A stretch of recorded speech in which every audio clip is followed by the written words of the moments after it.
तुम्हाला काय त्रास होता, किती वर्षांपासून आणि तुम्ही काय ट्रीटमेंट घेतली होती त्यासाठी?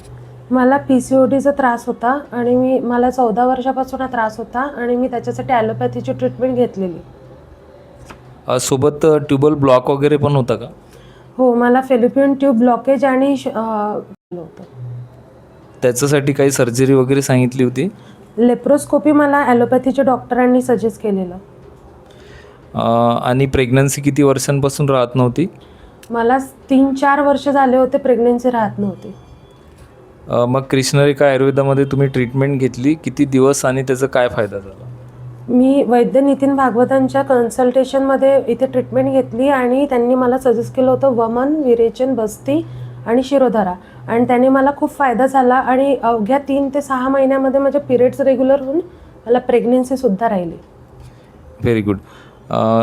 तुम्ही जे पंचकर्म केले त्यापैकी वमनबद्दल तुम्ही काय सांगू शकाल स्पेशली? वमन हे एका कल्पवृक्षामध्ये भेटलेल्या फळासारखं आहे. ते प्रत्येकाने केलंच पाहिजे कारण त्याने नवीन जीवन भेटतं, निरोगी जेवण भेटतं. तुम्हाला यानंतर जे बाळ झालं त्याची तब्येत आता कशी आहे?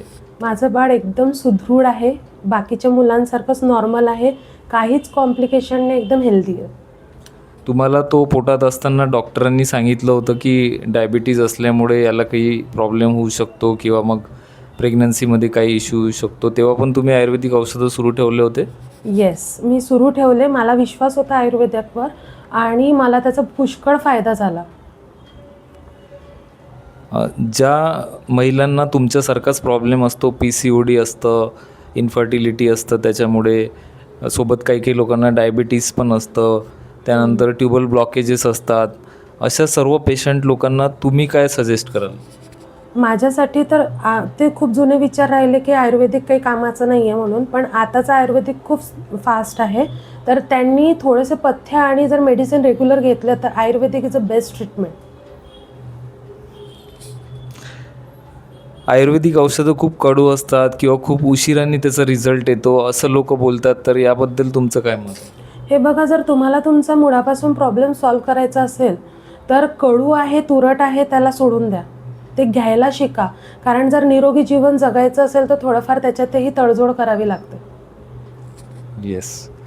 चला, थँक्यू. तुम्ही दिलेल्या अनुभवाबद्दल. याचा फायदा अनेक महिलांना होईल. नक्कीच. Thank you so much. थँक्यू.